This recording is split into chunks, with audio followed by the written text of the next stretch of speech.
दोस्तों, क्या आपको पता है जब हनुमान जी समुद्र पार कर रहे थे तब एक राक्षसी रास्ते में आकर बोली, मेरे बिना आगे नहीं जा सकते। और फिर हनुमान जी ने ऐसा क्या किया जो आज भी लोगों को हैरान कर देता है। कथा।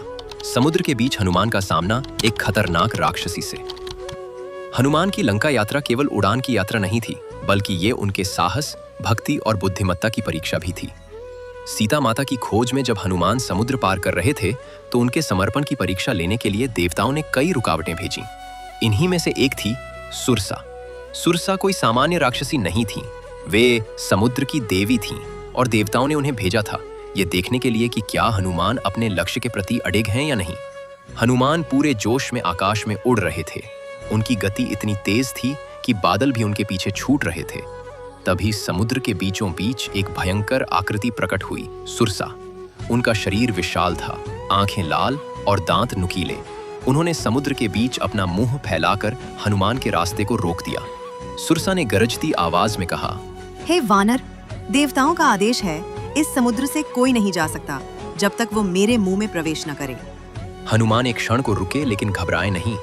उन्होंने विनम्रता से कहा, हे माता, मैं भगवान राम का दूत हूँ, एक पवित्र कार्य पर निकला हूँ, कृपया मुझे जाने दें। लेकिन सुरसा टस से मस न हुई। नियम तो नियम है, चाहे जो भी हो, पहले मेरे मुंह में आओ, तभी आगे बढ़ सकते हो। अब हनुमान समझ गए कि यह कोई असली राक्षसी नहीं, बल्कि एक परीक्षा है। वे मुस्कुराए और फिर शुरू हुआ चतुराई का अद्भुत खेल। हनुमान ने अपना शरीर बड़ा करना शुरू किया। वे पर्वत जितने विशाल हो गए। सुरसा ने भी अपना मुंह और बड़ा कर लिया। हनुमान और बड़े हुए, सुरसा का मुंह और भी विशाल हुआ। यह प्रतिस्पर्धा चलती रही। तभी अचानक हनुमान ने एक अलग रणनीति अपनाई। उन्होंने तुरंत लघु रूप धारण कर लिया।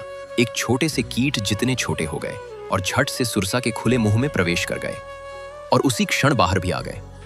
यह सब इतनी तेजी से हुआ कि सुरसा खुद चौंक गई। फिर हनुमान ने हाथ जोड़कर कहा, हे देवी, मैंने आपके मुंह में प्रवेश किया और अब बाहर भी आ गया।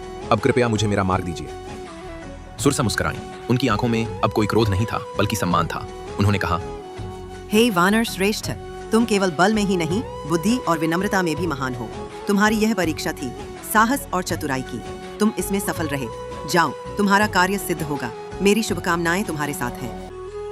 हनुमान ने उन्हें प्रणाम किया और अपनी यात्रा आगे बढ़ाई, सीता माता की खोज और रावण के विनाश की ओर। यह कहानी केवल एक पौराणिक प्रसंग नहीं, बल्कि ये सिखाती है कि हर कठिनाई केवल बल से नहीं, बल्कि चतुराई और धैर्य से भी सुलझाई जा सकती है। हनुमान की यही विशेषता उन्हें भगवान बनाती है, एक आदर्श जो हर युग में प्रेरणा देता है।